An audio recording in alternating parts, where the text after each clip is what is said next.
너도 나와 같은 존재인 건가?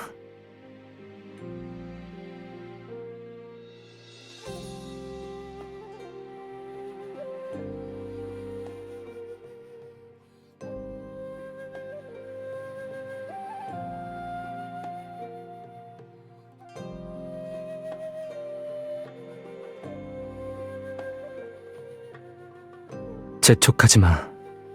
재촉하면 더 빨리 죽을 테니.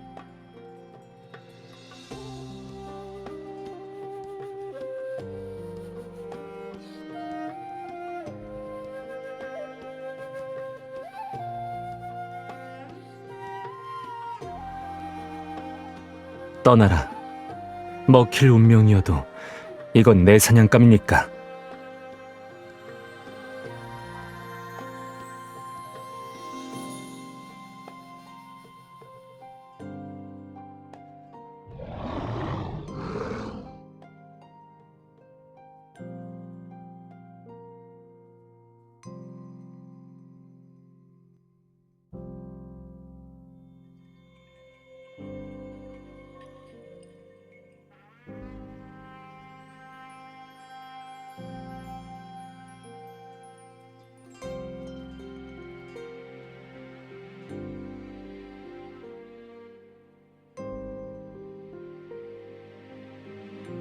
대승이로구나. 제시 핏줄의 아이야. 너의 능력도 더욱 정교해졌고 말이다.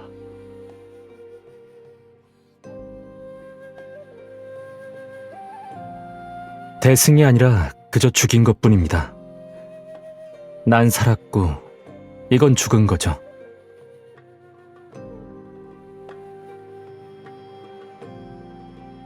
변신할 날이 되었을 텐데 말을 하려거든 사람 모습으로 변해서 다시 하려무나. 천리 밖에 내 집에서 너의 부모와 누나가 너를 기다리고 있단다.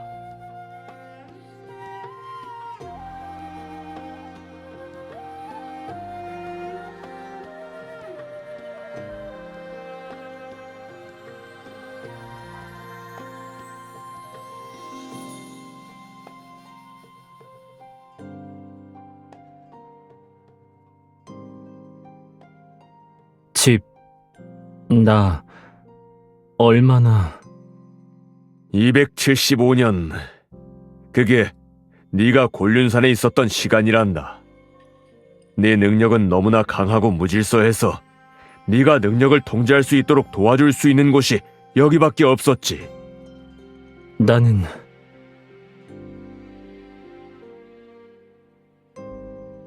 재신율. 그게 네 이름이란다. 재신율.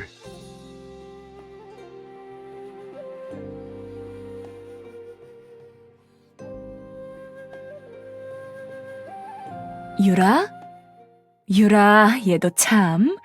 어서 일어나렴.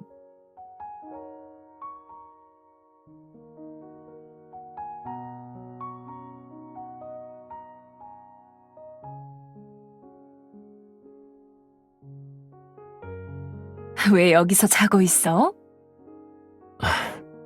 방 안은 싫어요. 침대는 너무 답답하고 더워요.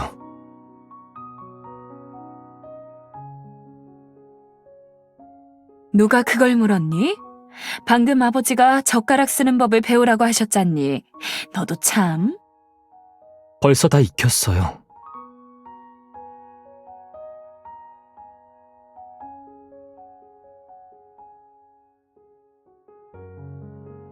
꼬리를 쓰면 안 돼. 손을 써야지.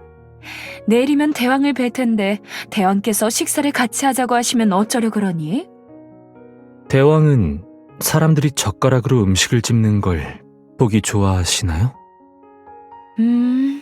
그건 아닐 거야. 그럼 전 왜 나뭇잎으로 떠먹으면 안 되는데요? 대왕은 분명 사람들이 나뭇잎으로 음식을 떠먹는 건 보기 싫어하실 테니까.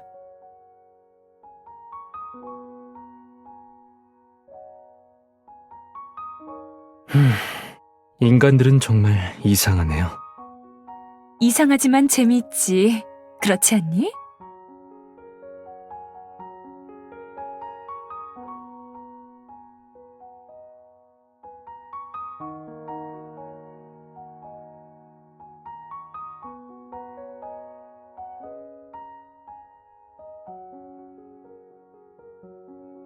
제장군댁 공자님, 이 광주리를 선물로 드리겠습니다. 이걸 받아서 뭐 하게요? 더 앞으로 가면 생선 시장인데 다들 과자가 아니라 아주 미끈거린 생선을 던질걸요? 왜 사람들이 내게 생선을 던지는 거죠? 그야, 다들 공자님을 보고 싶고 보기 좋아하니까요.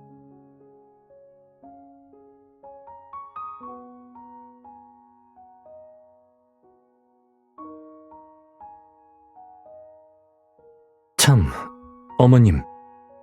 저한테 누님을 찾아가라고 하셨잖아요.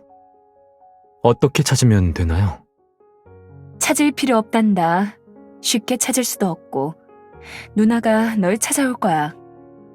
하지만 전 누님 얼굴이 기억나지 않아요. 걱정할 것 없어. 일단 만나면 서로 알게 될 거란다. 나와 네 아버지가 너와 아무리 오랫동안 떨어져 있었어도 한눈에 우리 아이인 걸 알아볼 수 있었던 것처럼 말이야.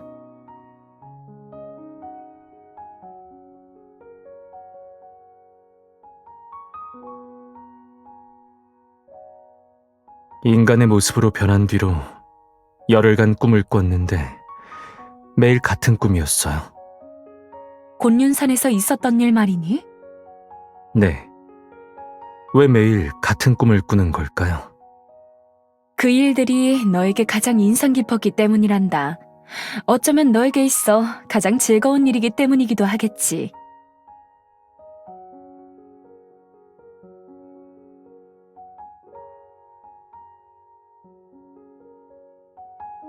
하지만 항상 같은 꿈만 꾸는 건 재미없어요. 저는 이곳의 꿈도 꾸고 싶어요. 그러면 이렇게 하지. 내일 네가 왕궁에서 돌아오면 같이 시장에 가자꾸나. 이 어미가 엿을 사줄 테니. 엿이요? 달고 끈적끈적한데 천천히 먹으면 아주 오랫동안 먹을 수 있단다.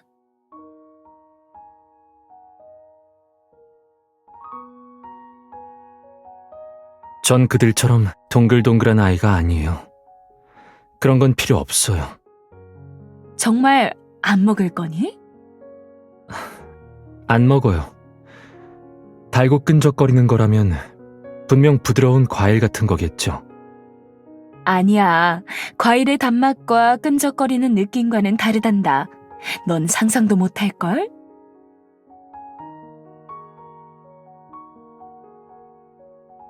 어때? 먹어보지 않겠니?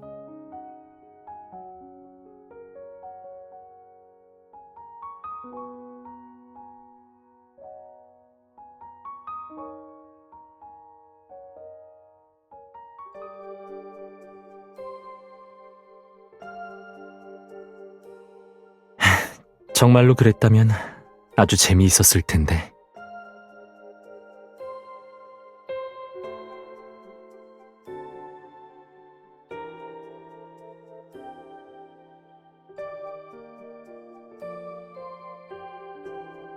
대왕께서 곧 오실 테니 조용히 하거라.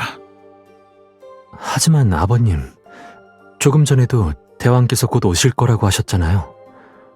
얼마나 더 기다려야 해요? 그분은 왕이시니까 얼마나 오래 기다려도 두 말 있어선 안 된다.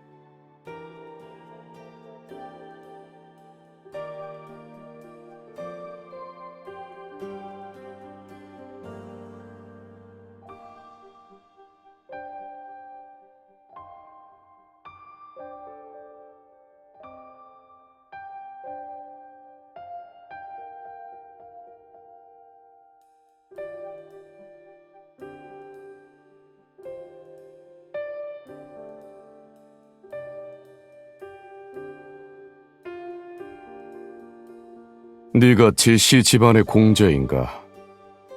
예, 무녀가 이미 신명께 너에 관한 일을 점쳐보았다. 신명께서는 네가 너희 아비와 마찬가지로 늘 승리를 거둘 거라고 하셨지. 저는 승리한 적이 없습니다. 맹수 한 마리가 저를 건드려서 죽였는데 이것을 승리라 할 수 있습니까?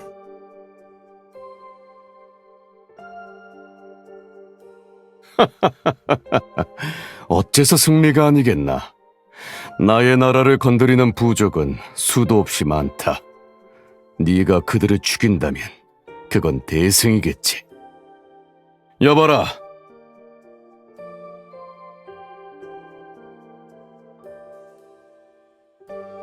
어떠하냐?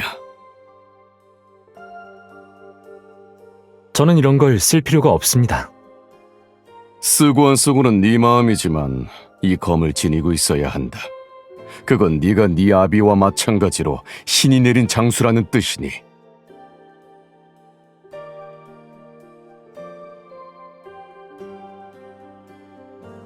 아버지, 왕은 어째서 저에게 이 검을 준 건가요?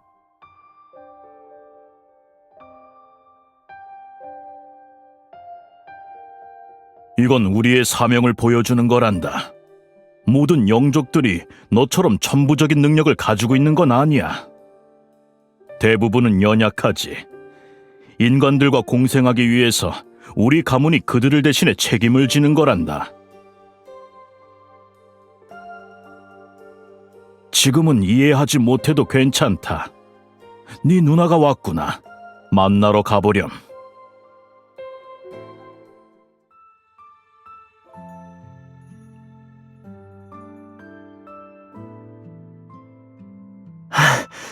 누나! 그래, 누나야.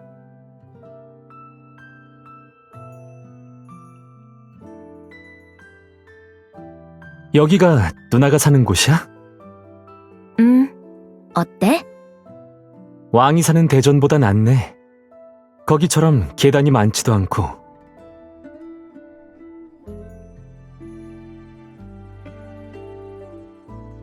네 말이 맞아. 그 계단을 올라갈 땐 대왕께서도 옷자락을 밟으신 적이 있단다. 유리 드디어 돌아왔구나.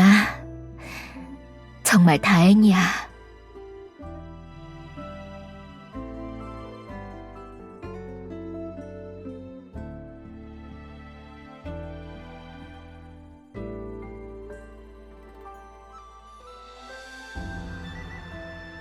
괜찮아. 누나가 사는 데선 걱정 안 해도 돼.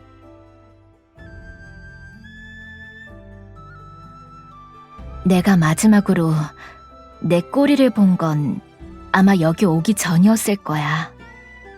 누나, 밖에 아주 큰 정원이 있는데 거기는 왜 안 가?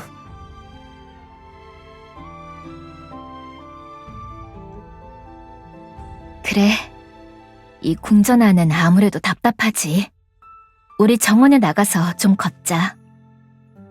달리자!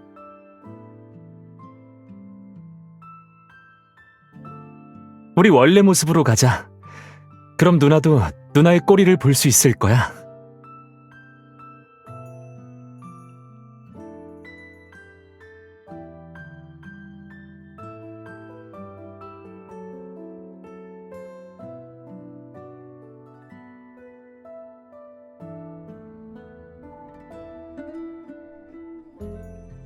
누나, 이렇게 밖에서 달리는 거 좋아해?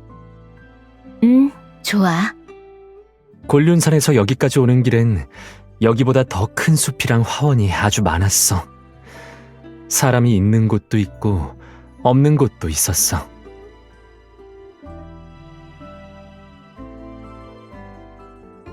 누나는 가고 싶지만 갈 수가 없어.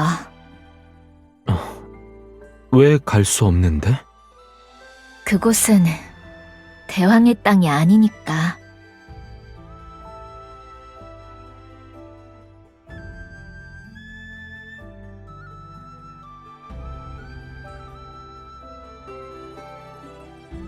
괜한 생각하지 마.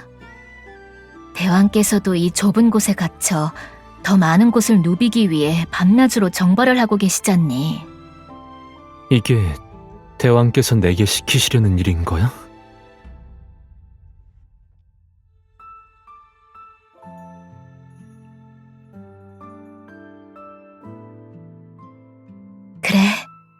것 같구나.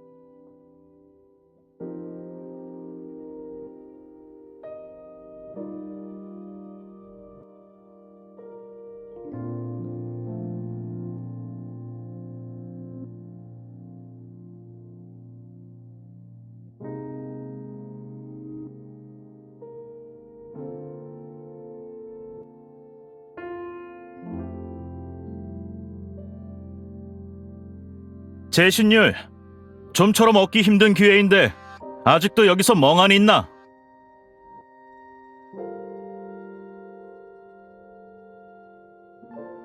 진양, 정강, 너희가 왜 여기에 있는 거지? 출정하지 않은 자들은 오늘 병영에서 축제를 즐길 테니 창고를 지키는 사람도 없을 거야. 그럼 뭘 해야 되겠어? 또 술이나 고기를 훔쳐 먹으려고? 재미없어.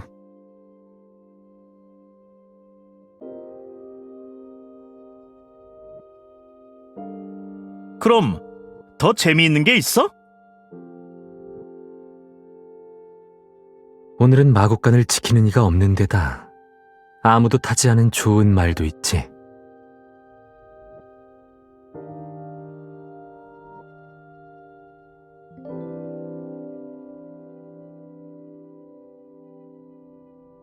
제신율, 이건 대왕께 바칠 준마야. 들키면 패를 들고 성문 앞에서 벌을 서야 한다고. 이 말이 좋기는 한데 아쉽게도 안장도 없지.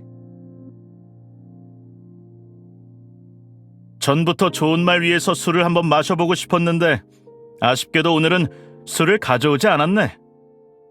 목숨이 아쉽지 않을 때 다시 해보지 그래? 내 녀석이 살해들러 죽어버리면 우리가 귀찮게 놀림거리가 되지 않을 만한 사망 원인도 지어줘야 하잖아.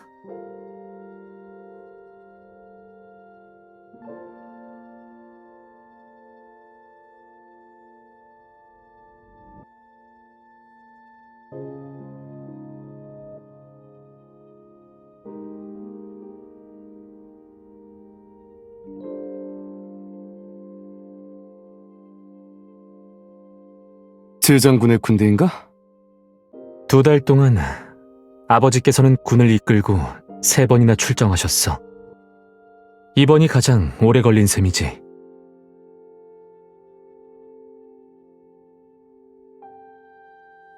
올해는 곳곳에 가뭄이 들었는데 우리만 용족과 함께한 덕에 풍작을 이루었지. 다른 이들이 눈독을 들이고 있을 거야. 게다가 이건 정벌할 수 있는 좋은 기회이니 전투가 몇 배는 늘었을 테지. 그러게 말이야. 제 장군의 군마를 좀 봐. 지쳐서 비틀거리고 있잖아.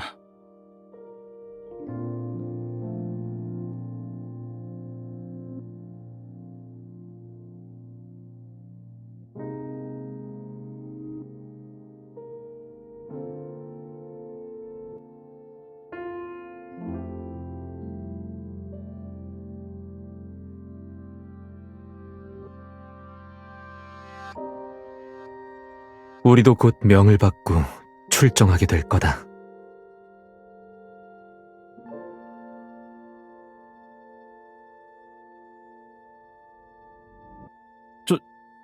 좀 갑작스럽긴 하네. 무서워? 내가? 무서울 게 뭐가 있어? 흥분해서 그래. 가서 많은 공을 세우고 돌아올 거야.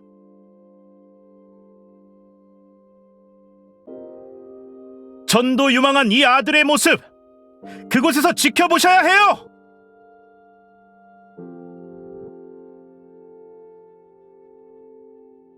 나는 좀 무서운데. 난 무예도 너희만 못하고 아픈 것도 무서워. 기억나? 우리 셋이 한밤중에 빠져나와서 고기를 잡다가 백 부장님한테 들켰던 거. 네가 제일 능력이 뛰어난 데다가 제장군님 아들이기도 해서 백 부장님이 너는 혼내지 않으셨지. 난 원래 전강이랑 같이 벌을 받아야 했는데 팻말을 목에 걸고 군용 앞에 서 있는 부끄러움을 도저히 견딜 수 없어서 전강을 두고 도망쳐버렸어. 만약 죽고 사는 문제가 달린 일에서 내가 또 도망친다면 또 도망치면 뭐 어때?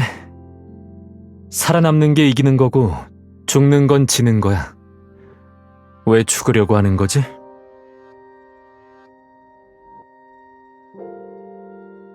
그래, 맞아. 우리 삼형제는 한날 한시에 태어나진 못했어도 한날 한시에 죽자고 맹세했잖아. 진양, 도저히 안 되겠으면 어떻게 살아남을지만 생각해. 우리 발목 잡지 말고. 그런 맹세는 내 꿈에서나 했겠지. 난 그런 적도 없고 너 같은 형제를 둔 기억도 없어. 에이, 나도 그런 기억 없긴 한데 그럼 지금 맹세하면 되지. 그런다고 늦은 것도 아니잖아.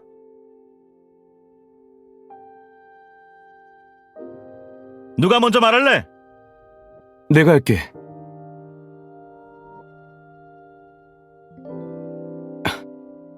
저는 앞으로 전쟁에 나가면 제신율과 전강 두 사람을 결코 버리지 않고 그들과 함께 전진하고 함께 후퇴하며 역경을 함께 할 것을 맹세합니다.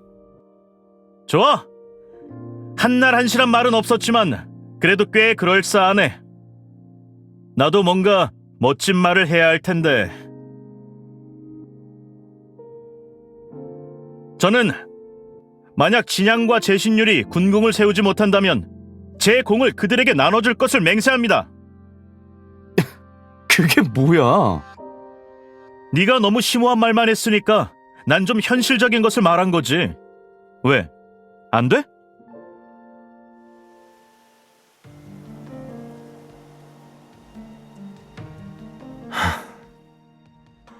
나는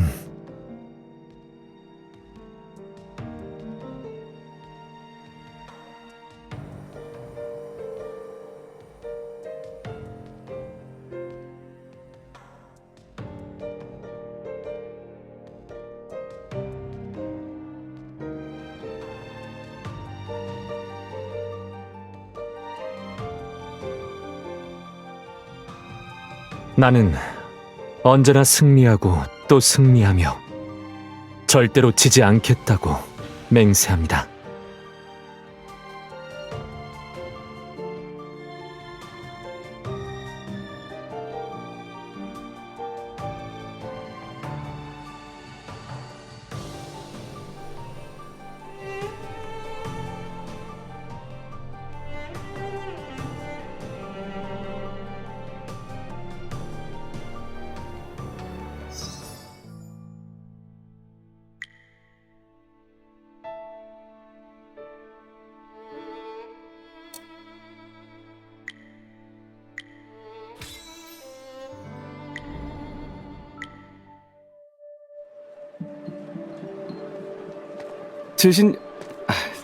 제장군, 연애가 막 시작했는데 왜 혼자 여기 있는 거야?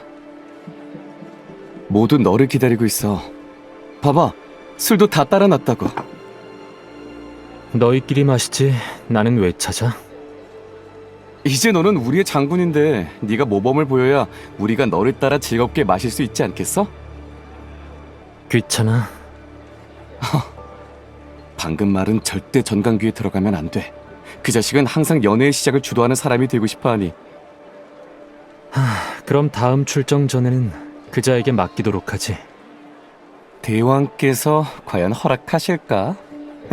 일단 알았으니까 어서 마시기나 하자고.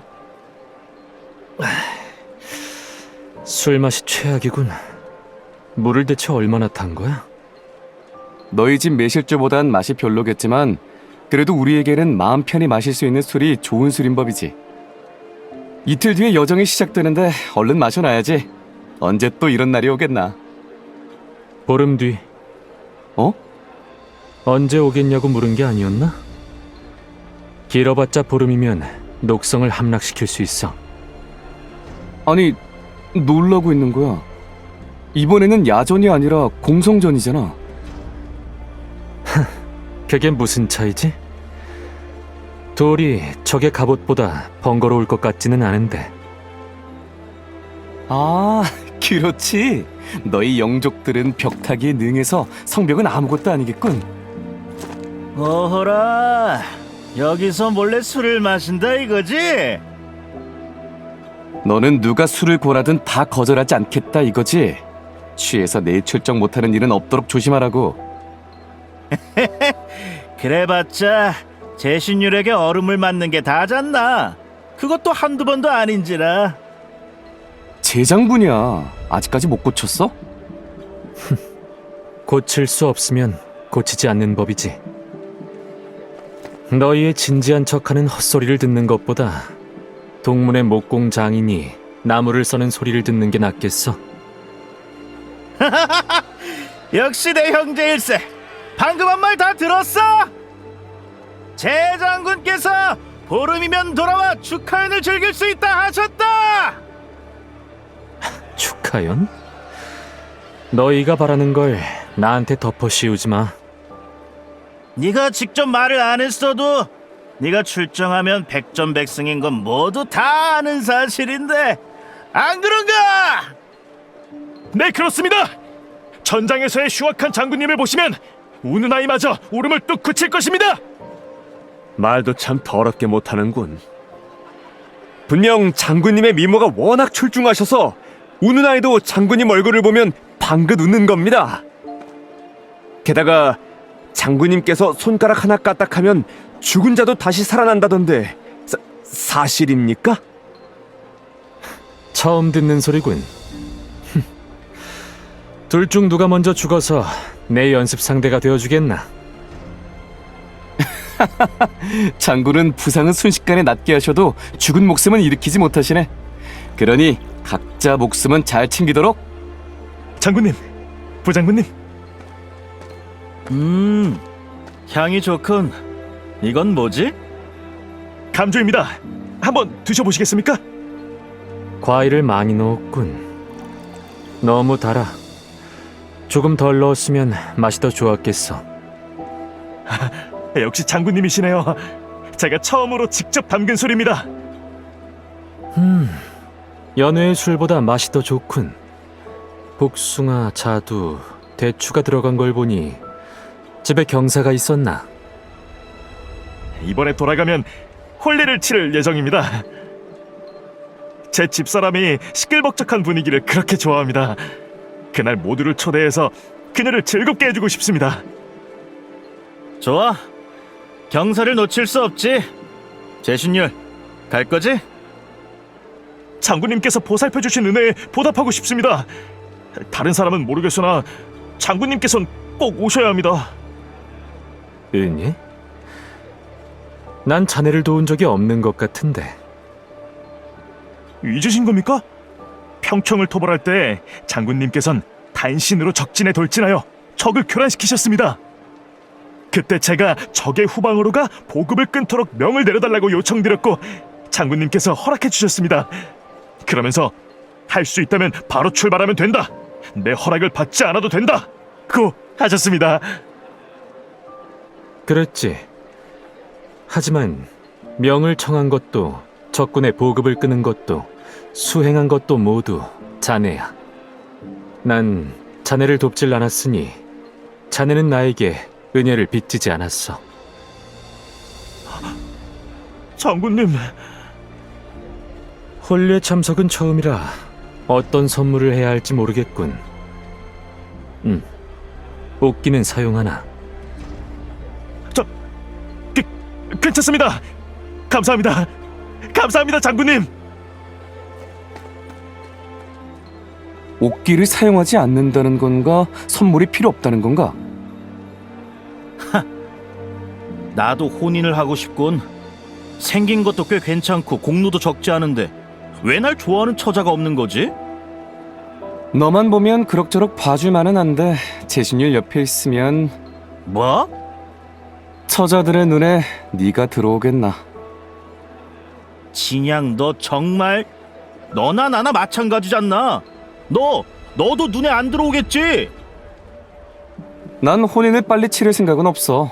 너희와 야밤에 몰래 나가서 대장군님 술을 훔쳐먹는 걸로도 충분하거든. 난 이런 생활을 더 오래 즐길 생각이야.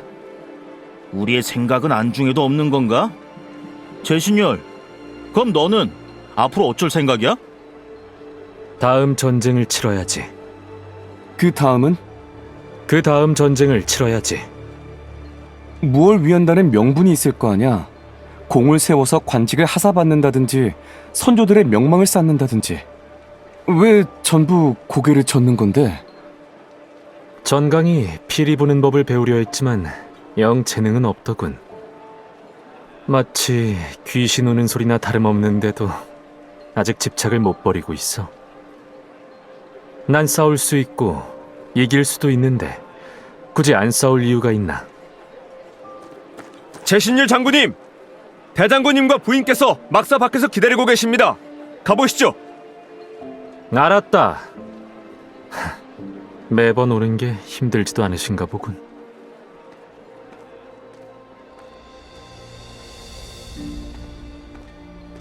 유라, 여기다. 아버님, 어머님, 어쩐 일이십니까? 주고 싶은 게 있어서 왔단다. 놓고 갈 생각이었는데 생각해보니 얼굴을 보는 게 마음이 편할 것 같아서 말이다. 네 누나가 대왕의 보물창고에서 가져온 전투모란다. 전설 속 산신의 주석으로 만들어서 치명적인 공격도 막을 수 있다더라. 저는 너는 이런 물건 없이도 승리할 거고 거추장스러운 거 싫어하는 것도 알아. 그렇지만 꼭 써주렴. 누님이 가져온 걸 대왕도 알고 계십니까? 대왕은 보물을 워낙 많이 갖고 계시니 하나쯤이야 괜찮을 거다. 정 안 될 것 같으면 다 쓴 뒤에 네 누이에게 다시 제자리에 놓아달라 하면 되지. 아버님도 같은 생각이십니까? 그래, 이건 해, 달, 강, 산, 무당께 영을 빌어 받은 실이야. 자, 손 내밀어 보렴. 절반은 네 손목에 묶고 남은 절반은 집 대문에 걸어둘 거란다. 네가 무사히 돌아오도록 지켜줄 거야. 여기에 더 있네요. 끊어질 수 있으니 나머지는 잘 갖고 있도록 해. 하지만 투구나 역물이 있다 해도 결국 네가 스스로 몸조심하는 게 가장 중요하단다. 아버님, 오늘 어떤 사람이 저에게 무엇을 위해 전쟁을 치르냐고 물었습니다. 아버님은 알고 계신가요? 영족은 오랜 세월을 사니 생각할 시간은 충분할 거다. 내 대답을 급하게 들을 필요는 없어. 통행금지 시간이 다 되어가는구나. 어서 가보거라. 나는 돌아오기 위해 전쟁을 치르는 것이 아닌가 하는 생각이 드는구나. 또 우시네요. 어젯밤에 너와 네 누나가 여우가 되어서는 깊은 숲속으로 사라지는 꿈을 꾸었어. 우실 이유가 있나요?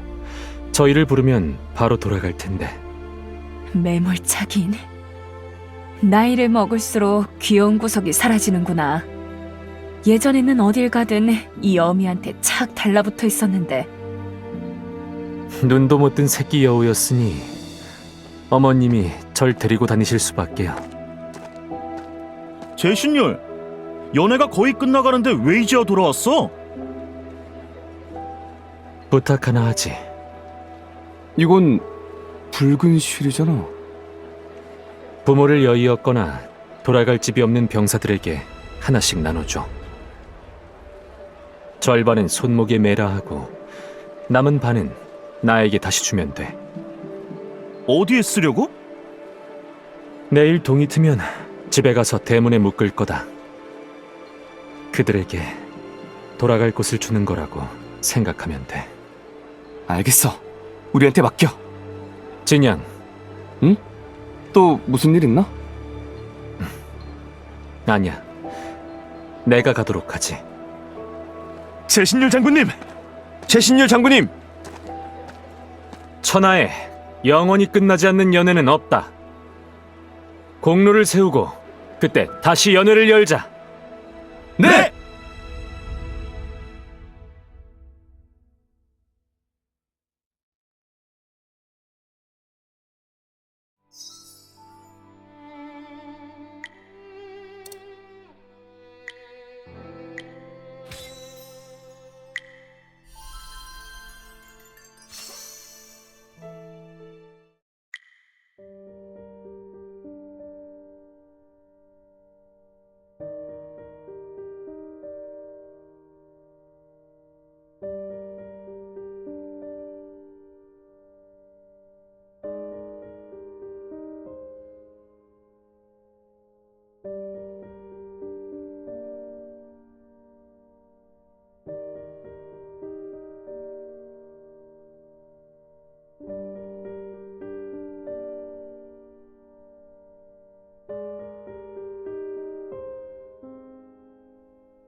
저는 말을 씻기는 방법을 알고 있습니다.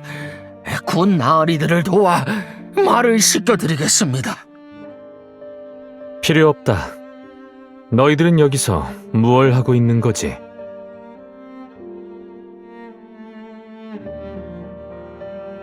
살려주세요. 살려주세요. 살려주세요.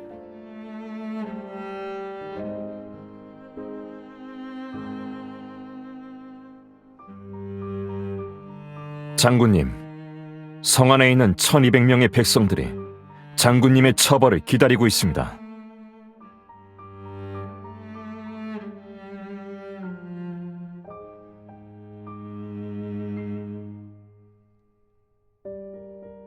강제 노역으로 부리시든 죽이시든 하여 천하를 떨게 하소서.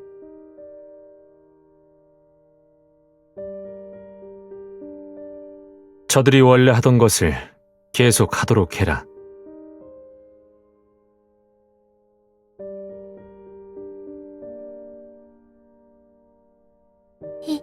이건 저희 집에서 빚은 술입니다. 제발 받아주세요.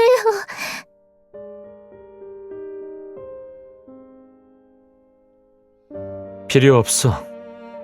저희 집 술은 가장 좋은...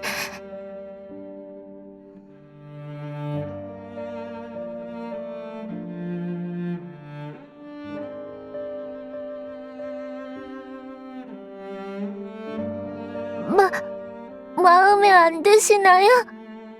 화내지 말아주세요. 살려주세요.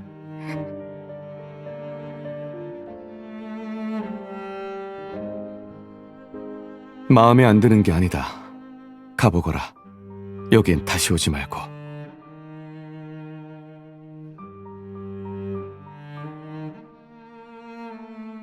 난 분명 아무 말도 하지 않았어. 목숨이 다른 이의 칼끝에 달렸을 때 자연스럽게 머리를 조아리게 되는 법이지. 오늘은 네가 여기 와서 저들이 목숨을 부지했지만 내일 또 다른 이가 오면 어떻게 될지 몰라.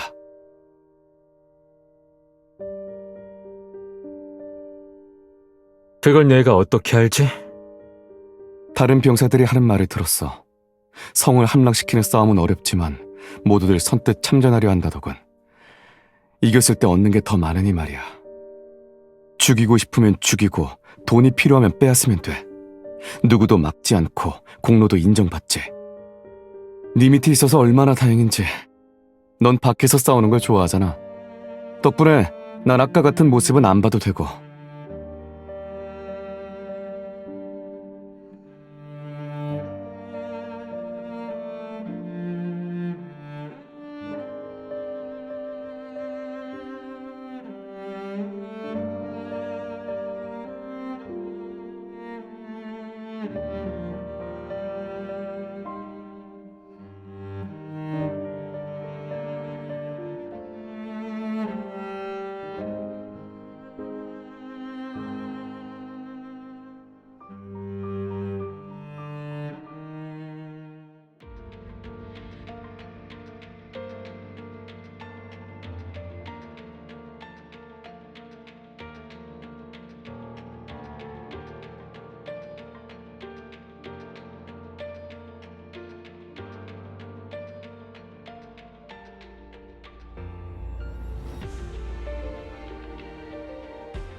누가 이 사람을 죽였지? 너인가? 아닙니다. 제가 아닙니다. 저는 그저 군 나으리들의 명령에 따른 것뿐입니다. 저들이 불숲 속에 숨어 있다가 우리에게 한밤중에 일어나서 불을 지르라고 시켰습니다. 원군이 곧 올 거라면서요.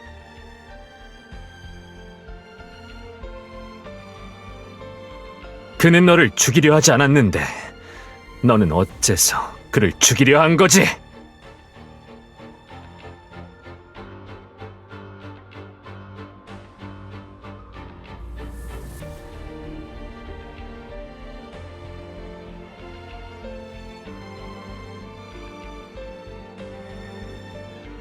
제신율 장군님, 저는 이미 살아날 수 없습니다. 제발 이 아이를 밖으로 내보내 주십시오.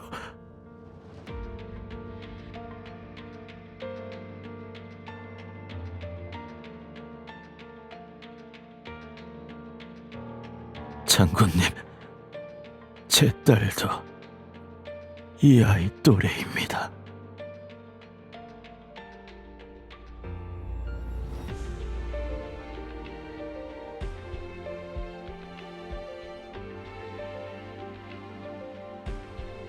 제신율!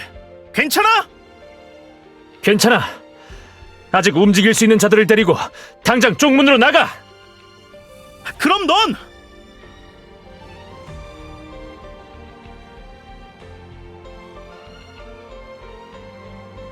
동이 틀 때 고개 바깥에서 합류하지.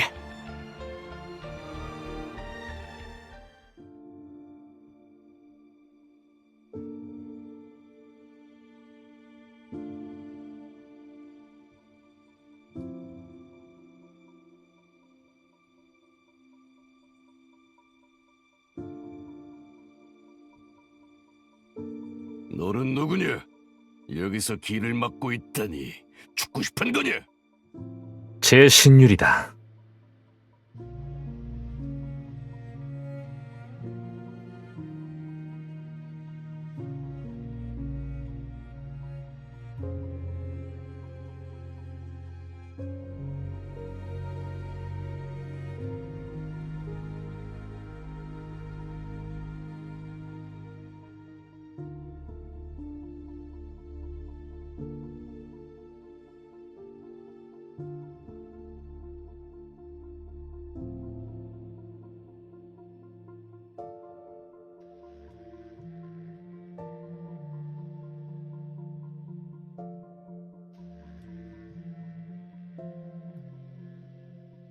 상처가 너무 심해서 싸매야겠구나.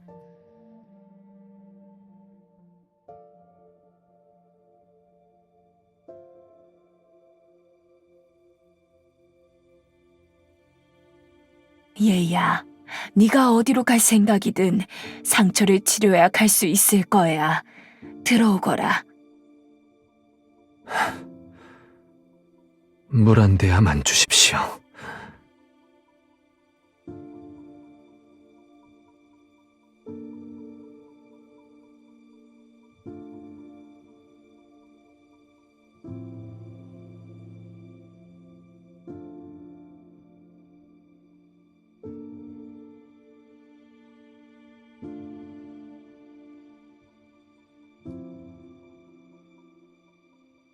여긴 이것밖에 없구나. 좀 마시렴.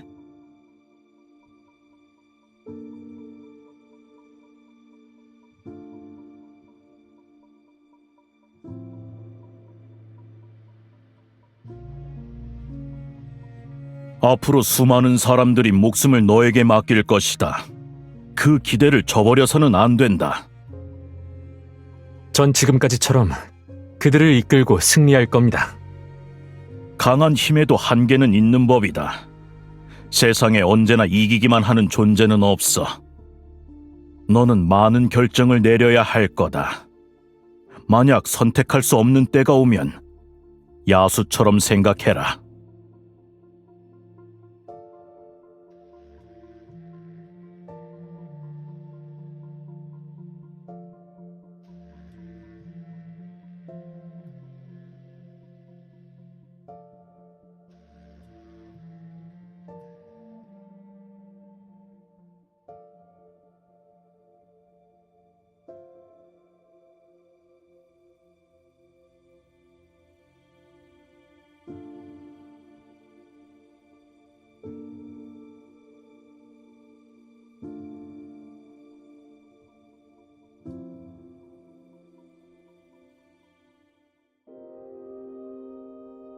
제신율 드디어 찾았네. 동이 텄는데도 네가 안 보여서 어쩔 수 없이 널 찾으러 돌아왔어.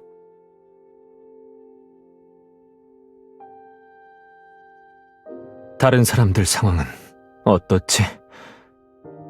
네가 적의 지원군을 막아준 덕에 많은 사람들이 화를 피했어.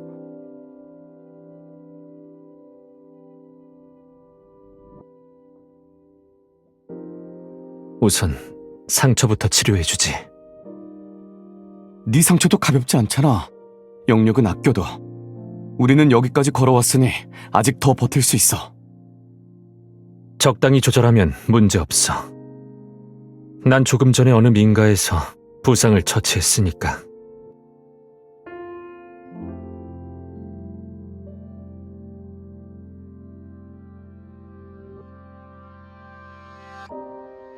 출발하자.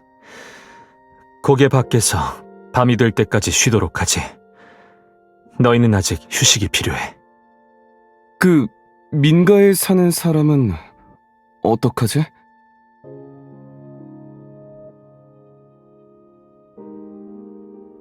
신경 쓸 필요 없어. 내 신분을 모르니.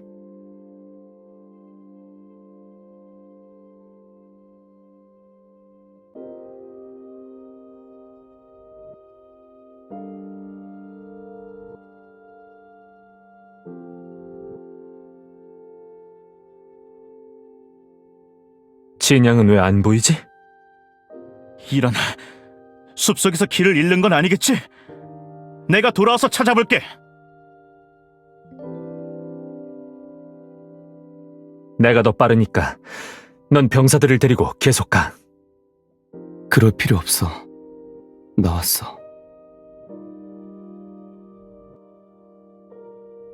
이 자식, 길을 찾을 수 있으면서 왜 바짝 따라오지 않았어? 난 길을 잃은 게 아니었으니까.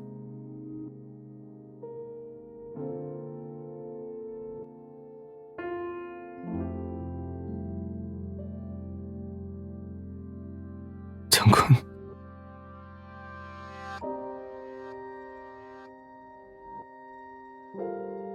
뭘 하러 갔던 거지? 녹성의 추격병들이 아직 이 근처를 조사하고 있어. 저희가 남긴 흔적을 지우려고 했습니다. 적을 몇 명 더 죽인 거야? 그거 가지고 왜 이래? 사람을 처음 죽인 것도 아니잖아. 우리 제신율 장군께선 네가 이런 일로 행렬을 이탈한 걸 추궁하지 않으실 거야.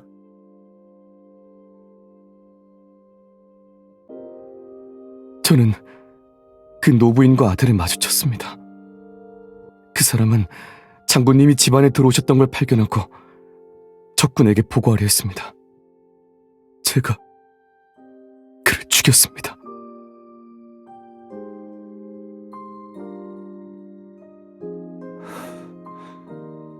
그리고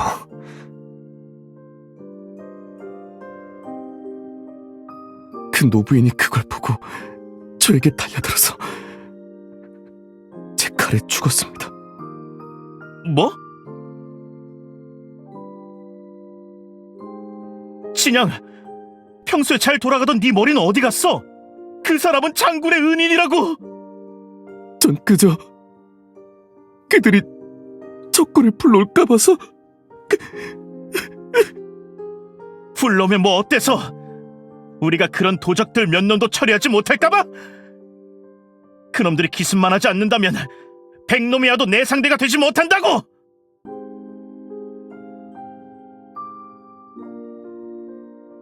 만약 우리가 이길 수 없다면, 만약 그들이 정말로 적군을 불러왔다면, 녹성에서 이미 그렇게나 많은 형제들이 죽었잖아. 만약 너희까지 죽으면 난 장군, 난 너무 두려웠어. 내가 왜 그랬는지 모르겠어. 어쩌다가 그 노부인을 죽인 건지 모르겠어. 너만 무섭고 난 안 무서운 줄 아나? 난 무섭기만 한 게 아니라 그들을 증오해. 난 형제들의 원수를 갚을 거야. 난 그놈들이 죽을 때 죽어간 내 형제들보다 더 비참하게 비명을 지르게 만들 거라고!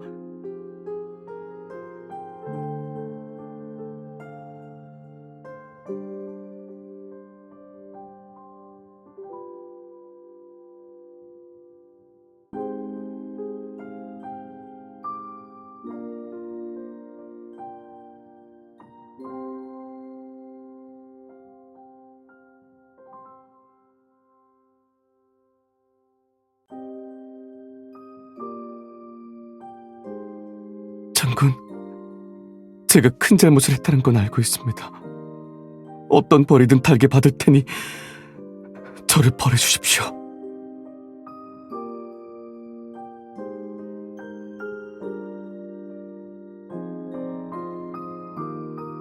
제신, 제장군, 제발 진양에게 가벼운 벌을 내려주십시오. 힘든 노역을 시키거나 아니면 도성에서 추방하거나, 우린 이미 인원이 이렇게 많이 줄었는데 더 줄어들면 안 됩니다. 나는 그를 벌하지 않을 것이다. 그는 잘못한 게 없으니. 잘못한 건 나지.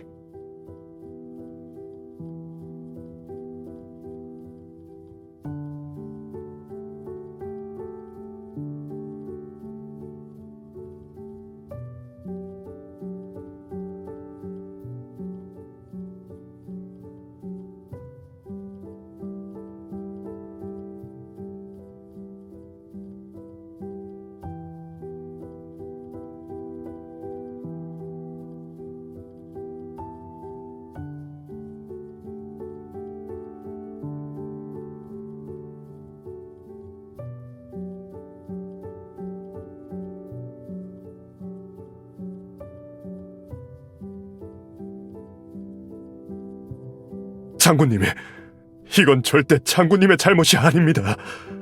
저희는 앞으로도 결코...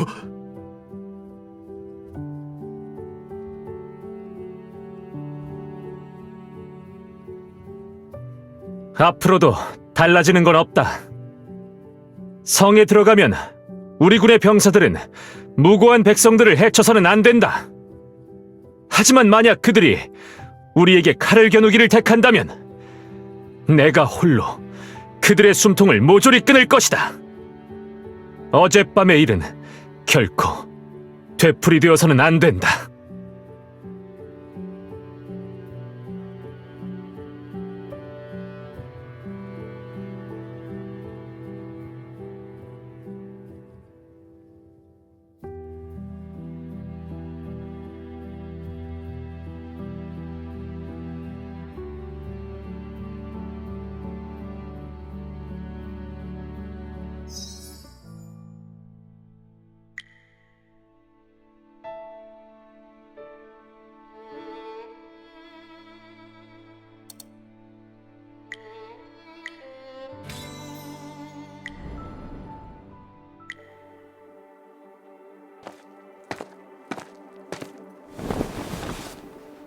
군의 상황은 어떻지? 병력 손실은 2할 정도고 그중 절반은 실종이야. 그날 상황을 보면 아마 포로가 됐거나. 그래. 진양은? 너도 그 자식 성질 알잖아. 종일 강가에 앉아있어. 이상한 생각에 빠지는 건 아닐지 걱정되더군. 내가 잘 지켜봐. 알았어. 제신율, 이런 말을 해도 될지 모르겠지만 너무 의기소침해하지 마. 이번 전투에서는 우리가 결국 승리했잖아. 더 쉽게 승리했어야 했어. 이해할 일하니 지나친 손실이야. 우리처럼 사망자가 몇 발생하지 않은 사단이나 여단이 몇이나 되는지는 아나?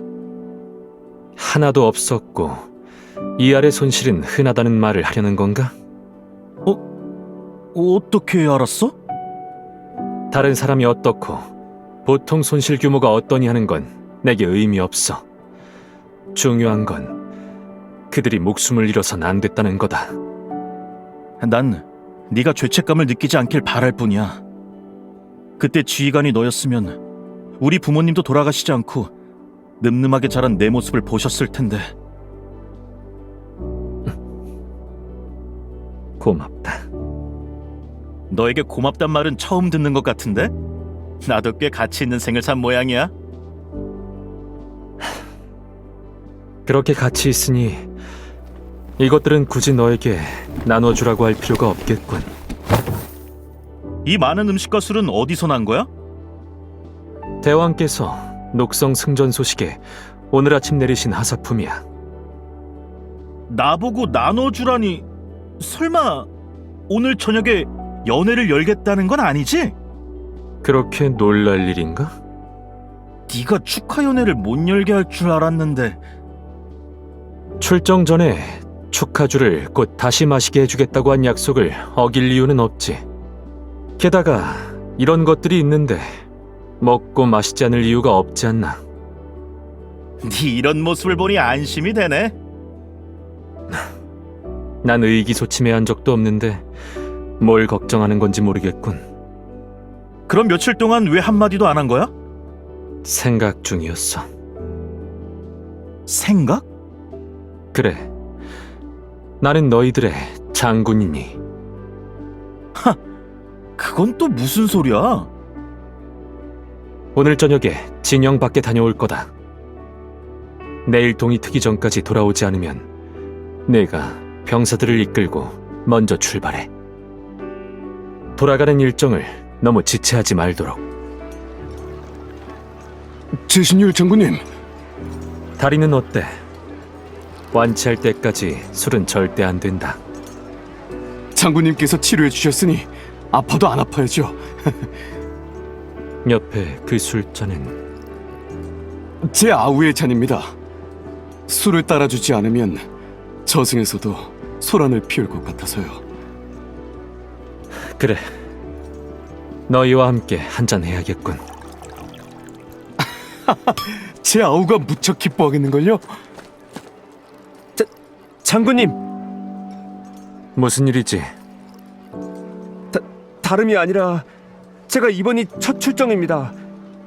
그래서 군수품을 담당하는 형님께 어머님에게 보내는 서신을 부탁하려고요. 그런데 제가 글을 모릅니다. 진양 부장군님도 안 보이시고. 그렇게 주눅 들어서 말할 필요 없다. 대나무 조각을 가져와라. 어떤 내용을 전하고 싶은 거지? 전쟁에서 승리했다는 말을 전해드리고 싶습니다. 한동안 집에는 돌아가지 못할 것 같지만 저는 무탈하다는 내용도요. 장군님, 제가 비록 글은 모르지만 장군님 필체가 정말 훌륭하세요. 어머니께서 가르쳐주지 않았나? 어머님도 글을 모르십니다. 하지만 제 서신은 다른 분께 읽어달라고 부탁하실 거예요. 그렇다면 전하고자 하는 내용을 그림으로 그리면 내 어머니께서 언제든지 볼 수 있지 않겠느냐?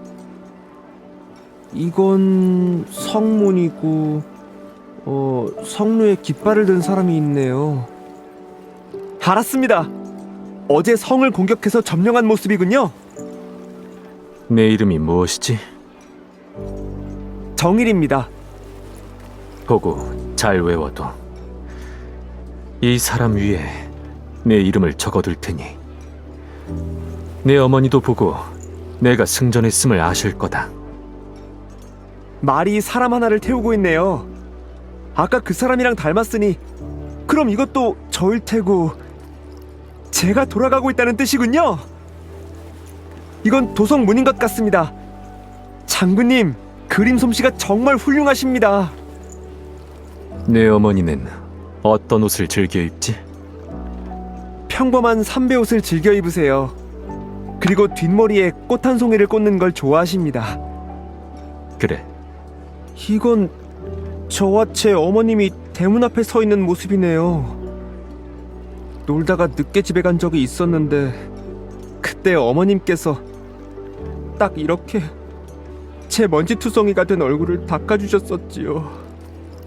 왜 우느냐? 집이 그립습니다. 어머님도 보고 싶고요. 기장쌀로 만든 경단도 먹고 싶고 큰형님의 축하주도 마시고 싶습니다. 그런데 큰형님은 이제 다시 돌아오실 수 없겠죠. 내 형님이 죽은 걸 확실히 보았나? 아니요. 그날 집이 모조리 불에 탔고 큰형님은 저를 먼저 대피시키셨지요. 그날 이후로는 본 적이 없습니다. 그런데 다시 돌아올 수 없다고 하는 연유가 무엇이지?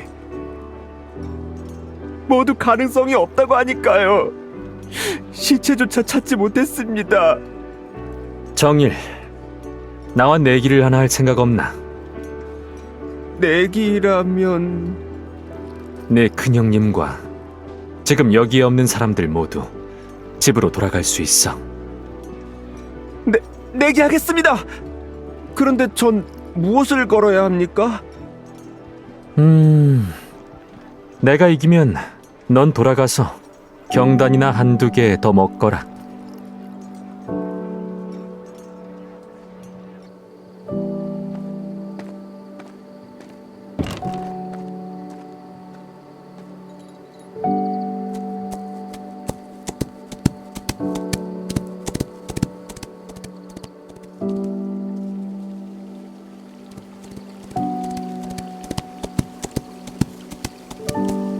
최신일? 이번에는 정각 말이 맞았네. 진짜 강가에 있었군. 오늘 저녁에 진영에서 연회가 열릴 예정이니 너는 반드시 참석하도록 해. 나는 지금 말 타고 어디에 가려는 거야? 아직 돌아오지 않은 자들을 찾아야지. 아마 대부분 죽었을 거야. 일부는 녹성에서 패해 물러났던 군사들에게 포로로 잡혔을 거고, 그리고 그날 밤 이후로 강제 노역을 하고 있을지도 모르지. 그들이 어디에 있는지도 모르는데 어떻게 찾겠다는 거야? 내가 말한 모든 곳을 뒤져봐야지. 만약에 찾지 못하면... 찾을 수 있어. 그들에겐 기다리는 부모가 있고 부모가 없는 자들도 붉은 실로 매어져 있으니 돌아오지 않을 리가 있겠어? 나도 너처럼 의지가 확고했으면 좋겠는데 말이지. 우리가 뭐가 다르지? 너도 내 맹세를 지켰는데. 맹세는 무슨... 함께 전진하고 함께 후퇴하며 역경을 함께 했지. 너는 우리를 지키려 했을 뿐이잖아. 내가 사람을 죽이는 걸 싫어한다는 건 모두가 알고 있어. 그건 아주 오래전에 한 말이잖아. 그렇다 하더라도 나는 기억하고 있고 전강도 기억하고 있을 거다. 나도 말을 끌고 오도록 하지. 같이 찾으러 가자. 너는 남아. 누군가는 막사 주변에 병력을 배치해야 하니. 알았어. 게다가 집에 보낼 서신을 너에게 써달라 하려 기다리는 사람들이 많아 시끄러울 지경이더군. 이리야!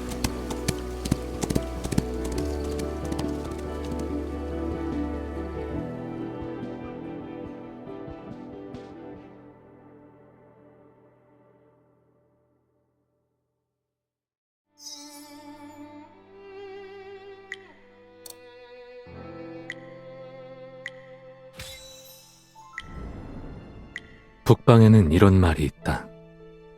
하루의 큰 노는 개를 웃게 하고, 한 달의 큰 노는 동상에 걸리게 하고, 세 달의 큰 노는 쌀을 동나게 하며, 5달의 큰 노는 도시를 텅 비게 만든다.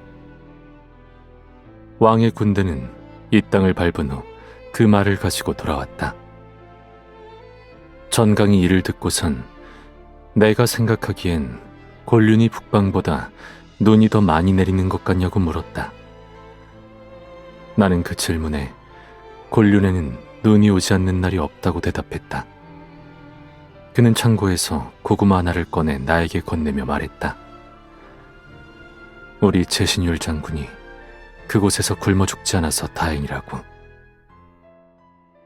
그때 그에게 말했었는지 모르겠다.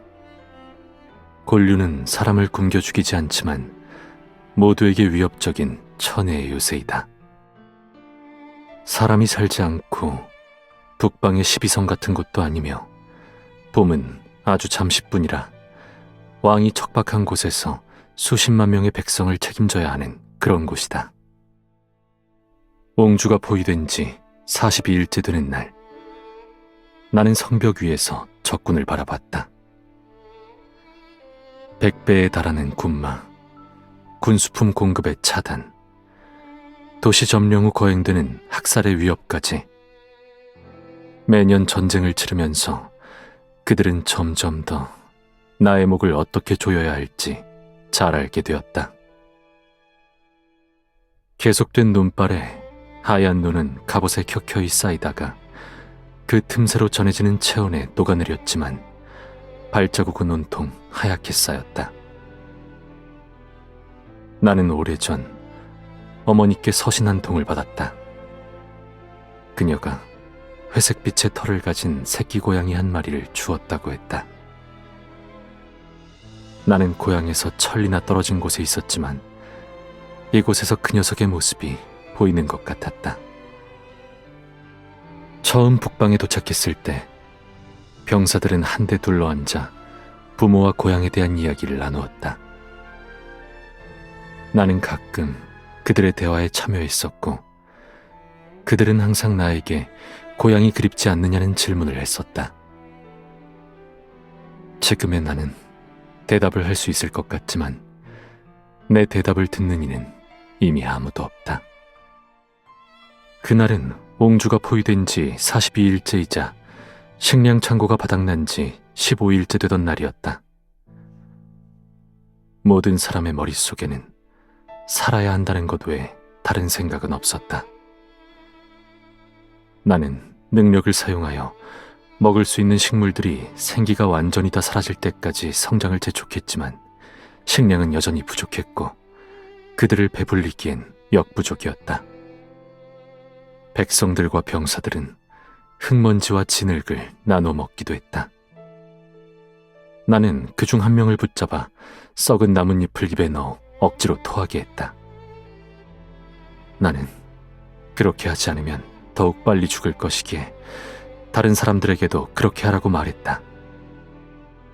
많은 이들이 바로 나의 명령을 따랐지만 그렇지 않은 이들도 몇몇 있었다. 그들은 배부른 채 흡족한 미소를 띠며 죽었다. 적군이 계속해서 공격을 하고 우리도 한 번 또 한 번 적군을 격퇴했다. 부상당한 병사들은 매 전투마다 늘어만 갔다. 난 그들의 상처를 치료할 수 없었다. 영력은 더 이상 그들의 몸에서 자양분을 불러오지 못했다. 초가집에 쓰러져 있는 한 젊은 병사는 눈을 뜨지 못한 채 내 창에 술을 잡고 나를 장군님이라 부르며 고향의 성을 다시 한번 보고 싶다고 말했다. 나는 그를 알고 있었다. 그의 이름은 정일이었고 기장쌀로 만든 경단을 아주 좋아했으며 집에는 꽃을 좋아하는 어머니가 있었다. 그런 그에게 나는 도성의 겨울은 처마 밑에 고드름이 달리고 문가에 놓아두었던 설탕물을 가져와 맛볼 때면 혀가 달라붙곤 했다고 말해주고 성곽에 피어있는 남매와 기장쌀 장수의 방울소리, 장병들이 돌아오면 성 안의 모든 이가 들을 수 있을 정도로 크게 울려 퍼지던 발소리를 이야기해 주었다. 나의 말을 가만히 듣던 그는 웃으며 자신이 영족인 것을 아느냐고 물었다. 처음부터 알고 있었다. 그의 영력은 미미하여 거의 보통 사람이나 다름없었지만 그럼에도 그는 영족이었다. 목이 메어 얼굴이 파랗게 질린 그가 애원하며 말했다. 그는 이 사실을 누구에게도 말한 적이 없으며 누구도 식인하길 원치 않지만 사슴은 먹을 수 있다고. 그 마지막 한마디를 겨우 내뱉은 채 그는 숨을 거두었다. 집갈개 위에는 사람의 형체가 아닌 뼈만 앙상이 남은 사슴 한 마리가 누워 있었다. 그날 밤 사람들은 오랫동안 사용하지 않은 녹이 쓴 식기구를 꺼내 깨끗이 씻었고 다친 사람들과 아닌 사람들 모두가 아궁이 주변에 둘러앉았다. 눈밭에 죽은 짐승 한 마리가 묻혀 있었던 것은 하늘의 축복이라며 그들은 감사해했다. 한 병사가 그릇도 제대로 들지 못한 채로 비틀거리며 따뜻한 국을 나에게 내밀었다. 내 명령에 국을 들이키던 그 병사는 무언가가 씹힌다며 푹 삶아진 나무로 만든 작은 명패를 뱉어냈다. 나무 조각을 살펴보던 그는 여기에 일자가 적혀 있는 것 같다고 말했다.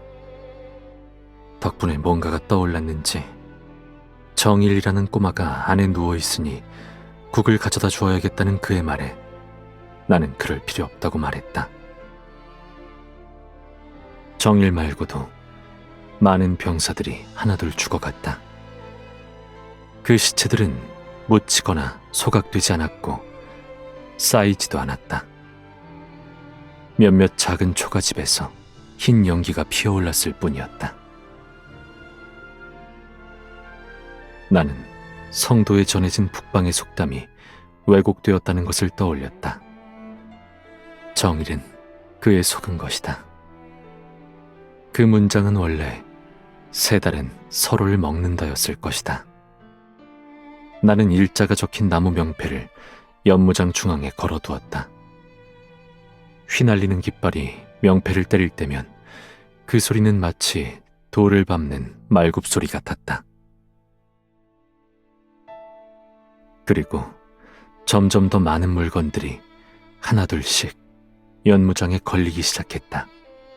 붉은 실, 갑옷, 평안을 비는 매듭과 꽃신까지 깃발 주위로 쌓여 무거운 무게를 실린 깃발은 더 이상 펄럭일 수 없었다. 그 위에 앉은 독수리 한 마리는 아래에 있는 것 중 아무것도 노리지 않았다. 이곳의 사람들은 모두 이미 독수리가 되었기에 그 녀석에게 아무것도 남겨주지 않을 것이다. 그 즈음 나는 기침을 자주 했다. 어쩌면 기침이 아니라 구토였을 수도 있겠다. 빈 속이어서 기침이라고 느꼈을까? 며칠이 지나 또 다른 영족이 죽었다. 그는 아버지 옛날의 부장군이었으며 곤륜에서 인간의 언어를 나에게 알려주신 분이었다. 그는 살아있을 때 인간에게 잡아먹혔다. 나는 부하무관과 함께 성 안에서 가장 어두운 구석에서 아직 꺼지지 않은 모닥불을 보았다. 곳곳에 있는 백골 사이에서 여러 조각으로 부서진 영양의 뿔이 보였고 나는 냄새를 따라가 그 사람을 찾았다. 그는 바닥에서 몸부림치고 있었다. 큰 영양을 전부 먹어치운 그의 위는 큰 구멍이 나 있었다. 그는 날 알아보고 살려달라며 애원했다. 나는 그에게 물었다. 왜 내 병사를 잡아먹었느냐고. 그는 굶어 죽을 것만 같아 평범한 양인 줄 알고 먹었다며 눈물을 흘리며 대답했다. 나는 그 영양이 자신의 정체를 정말 말하지 않았느냐고 물었다. 바닥에 엎드린 그는 신음하며 말했다. 그는 단지 양이 매해하고 2번 울었을 뿐 그는 아무것도 모른다고 말했다. 나는 그에게 그는 지금 거짓말을 하고 있다며 나의 영족 병사들은 오랫동안 인간과 함께 지내면서 이미 자신과 인간의 차이를 잊어버려 동물들의 언어를 말할 수 없게 되었다고 말해주었다. 하지만 그는 더 이상 내 말을 알아듣지 못하고 계속해서 뒹굴고 울부짖고 저주를 퍼부으며 그 영양은 원래도 얼마 가지 못하고 죽었을 거라고 소리쳤다. 그의 한마디 말만은 틀리지 않았다. 그 영양은 얼마 가지 못하고 죽었을 것이고 그도 얼마 가지 못하고 죽을 것이다. 그리고 난 그저 그들보다 조금 오래 살았을 뿐이다. 내가 이끌었던 장병들이 온 힘을 다해 보호했던 자는 그들을 죽인 범인이었으며 수많은 희생을 치르고 차지한 성의 많은 백성들은 벌레나 다름없는 처지로 죽었다. 만약 이곳이 적군의 점령지였다면 지금보다 더 많은 사람들이 죽었을까? 그날 밤 내 기억 속에 나는 말을 탄 채 적의 포위망을 뚫고 성 밖으로 나갔다. 누구를 보호해야 할지, 무엇을 위해 싸워야 하는지 알 수 없었다. 옹주성 밖에 있는 이름 없는 민둥산에 올랐을 때 2달 동안 이어진 폭설이 드디어 멈췄다. 눈앞에 펼쳐진 아득한 땅이 넋을 잃을 정도로 반짝이고 있었다. 적군의 군사들이 나를 바라보았다. 그들의 칼은 사륙을 위함이었지만 성 밖에 너무 오래 있었던 탓에 그들의 손과 칼은 하나가 되어 손을 때려 할 때마다 살갗이 떨어져 나왔다. 그들 중 대부분은 다리가 굳어 걸음을 뗄 때마다 눈 위로 쓰러졌다. 아무도 신경 쓰지 않는다면 아마 이들은 이렇게 얼어 죽을 것이다.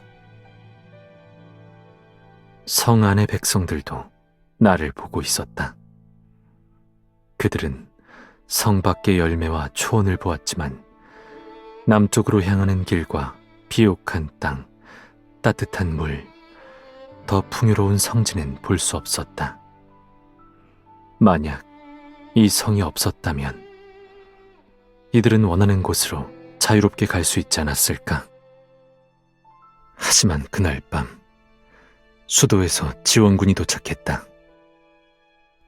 그들은 소리 없이 후방에 침투하였고 그렇게 전투가 시작되었다. 적군이 나를 급습해왔고 그 순간 그도 나와 같은 생각을 했을까 하는 의문도 들었다. 하지만 내가 할 수 있는 건 창을 들고 맞서는 것밖에 없었다. 나는 승리했고 그들은 패했다. 모든 것은 이전과 다를 게 없었다.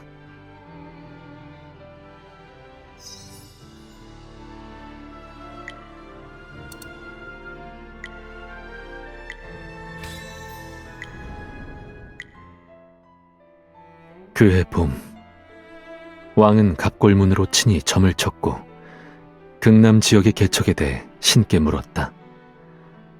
갑골에 불이 붙는 걸 기다리고 있을 때 왕이 어떠한 대답을 얻을 수 있을 것 같냐고 내게 물었다. 나는 분명 신이 거부할 것이라 대답했다. 왕은 제 장군이 신의 마음을 얻지 않으냐고 웃으며 말했다. 난 신의 마음 따위 알 필요 없이 왕의 눈빛을 한번 보기만 하면 되었다. 이미 늙어 수저도 제대로 들지 못하는 왕은 극남 지역을 점령하지 못하면 죽을지도 모른다. 증명해낼 수 없을 거라 운명으로 정해진 일을 왜 해야만 할까? 왕의 뒤에 있는 제단에서 장작이 타는 소리와 점쟁이가 칼로 짐승뼈를 조심스럽게 긁는 소리가 들려왔다. 점쟁이는 왕의 뜻에 따라 신의 불허를 뜻하는 흔적을 남기고 있었다. 하지만 지난 여러 차례의 정벌 전에 그가 한 일은 지금과는 정반대였다. 왕은 나라 밖에 있는 군대를 소집하고 자신에게 복종하는 부족들에게 역사상 가장 성대한 제천의식을 거행하겠노라는 서신을 보냈다. 나와 누님은 궁궐 앞에서 청동솥에 글자를 새기는 의식을 지켜봤다. 왕은 청동솥을 덮은 비단을 벗겨 글자에 담겨진 공적과 명성을 보여주고자 했지만 그 안에는 진양도 전강도 없었고 정일은 더 말할 것도 없었다. 병서를 읽으시던 어머님은 나에게 이런 말씀을 하신 적이 있었다. 인간의 수명은 너무 짧아서 그들은 문자와 그림으로 기억을 대체하여 역사라는 것을 만든다고 말이다. 하지만 이러한 역사는 여전히 견고해 보이지 않았다.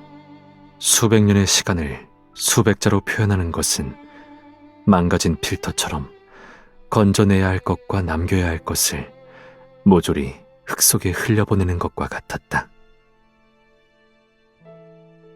하지만 상관없다. 내가 계속 그들을 기억할 것이고 그들의 일생을 목도했으니까. 목도한 사람만 있다면 그들도 역사가 될 수 있다. 내가 무슨 말을 입 밖으로 냈는 듯 누님은 나를 보고 미소를 지으며 이렇게 말했다. 그것에 새겨진 것이 세대의 공적이 될 것이며 너의 기억과는 다르겠지만 내 눈에는 다를 바 없다. 왕의 뜻에 따라 새겨진 글이 다른 사람들 것보다 더 고귀하다는 법이 없으니까. 누님은 나를 한참 바라보더니 나는 예전과 조금도 변함이 없다고 말했다. 누님이 말할 때와 웃을 때 생기는 입가의 주름처럼 영족도 세월에 따라 용모가 변하지만 그 변화가 뚜렷이 보이지는 않는다. 다만 주변의 인간들은 늙기 때문에 그들이 불공평하다고 생각하지 않도록 어쩔 수 없이 약간의 티를 내야 하는 것이다. 예를 들면 누님이 영력을 써서 외모를 바꾼다던가 내가 어느 순간부터 가면을 쓰는 것처럼 말이다. 누님이 말한 변함없는 것은 어쩌면 내 모습일 수도 아닐 수도 있을 것이다. 궁궐을 떠날 때 나는 우연히 진양을 만났다. 화살에 맞아 한쪽 시력을 잃은 그는 거리가 가까워져서야 나를 알아봤고 그의 떨리는 손에는 술 한 병이 들려 있었다. 그는 조금 전까지 정관과 술 한잔하고 돌아가는 길이었고 거기에 막 피기 시작한 꽃 한 송이가 놓여 있는 걸 보니 아마도 내가 이틀 전에 다녀갔던 모양이라 말했다. 전강은 전쟁터에서 죽었다. 녹성 전쟁이 끝난 후 몇 년 뒤 왕은 그에게 홀로 군대를 이끌라는 명을 내렸고 그는 승리를 이끌 때마다 하사받은 포상으로 좋은 술을 사와 셋이 함께 즐기곤 했다. 전쟁의 봉화와 붉은 선열을 그는 호쾌하게 이야기하였다. 그는 전쟁으로 수차례 부상을 입었지만 상처가 가라앉으면 이것이야말로 살아있음을 느낀다며 오히려 더 신나게 술을 퍼부었다. 그때 나는 승패와 생사의 차이를 처음으로 발견했다. 인간은 패로 인해 승을 느낄 수 없지만 사로 인해 생을 느낄 수 있다. 나는 진양과 몇 마디 채 나누지 못했다. 얼마 지나지 않아 제대로 서지도 못하는 상태가 된 그를 한 소년이 달려와 집으로 데려갔는데 둘은 생김새가 똑 닮아 있었다. 진양이 가면을 벗어줄 수 있냐고 물었을 때 나는 잠시 주저했지만 그의 뜻대로 가면을 벗었다. 그는 나의 얼굴을 한참 동안 쳐다보았다. 그때 나는 그가 무엇을 보고 있는지 혹은 무엇을 보고 싶어 했는지 알 수 없었다. 그의 흐릿한 눈이 조금씩 밝아졌고 떨리는 손이 안정을 되찾고 불어오는 바람이 풀잎을 스치고 나서야 나는 깨달았다.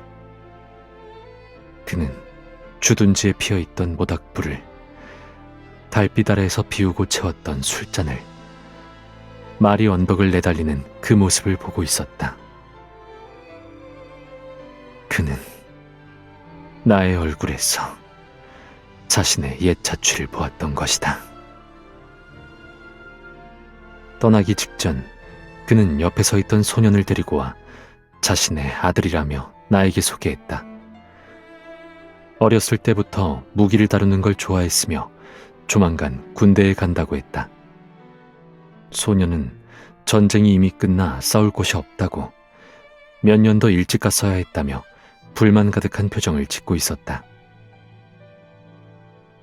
진양이 대답했다. 그래서 전장에 나가는 것을 허락해 준 거라고. 그게 아니었다면 아이의 어머니가 절대 가게 두지 않았을 거라고. 대화하며 멀어지는 두 사람을 보며 나는 다시 가면을 썼다. 이것이 내가 마지막으로 본 진영의 모습이다. 그는 전쟁이 끝났다는 소식을 듣고 편안히 생을 마감했다. 하지만 그가 모르는 것이 하나 있었다. 그가 죽고 열흘 후 제전에서 서양에서 온 한 부족의 사신이 아주 좋은 검인 청동검을 가져왔고 왕이 기뻐하며 가까이 와서 예물 바치는 것을 허락했다. 하지만 왕에게로 다가가던 사신은 검을 뽑은 뒤 칼날을 왕에게 겨누었고 왕의 친위병이 그 자리에서 사신의 목을 베자 선열이 높은 계단을 타고 흘러 도처에 낭자했다. 왕은 무사했지만 크게 놀랐고 침대 자리에서 다시 일어나지 못했다. 새로운 왕은 여전히 가장 높은 곳에 서서 골갑을 새겼고 그의 앞에 수많은 젊은 병사들이 하늘의 응답을 기다리고 있었다. 난 듣지 않았고 들을 필요도 없었다. 성벽에 앉아서 서쪽을 바라보니 드넓은 산기슭에 마을이 형성되어 있었다. 성벽이 새로이 축성되어 끊임없이 확장되고 결국에는 왕도의 코앞까지 도달할 것이다. 젊은 병사들은 청동솥에 새겨진 승리를 보겠지만 녹성의 불빛과 옹주의 새하얀 눈은 볼 수 없을 것이다. 그들은 예전의 진양과 정강처럼 젊은 날의 맹세를 하며 전장에 뛰어들겠지만 수해가 지나면 힘없는 몸뚱이를 이끌고 떠나거나 검과 함께 묻히고 결국 전쟁이 끝이 났다고 생각할 것이다. 그들의 생각이 틀린 것은 아니다. 그들의 전쟁은 언젠간 끝이 나기 마련이다. 그들이 전쟁을 떠나는 것과 전쟁이 그들을 떠나는 것은 별 차이가 없지만 나는 전쟁이라는 것과 전쟁과 비슷한 모든 것들이 인간의 짧은 기억에 존재하지 않을 때까지 이러한 윤회를 반복할 것이고 그때가 되고 나서야 나의 전쟁은 비로소 끝이 날 것이다.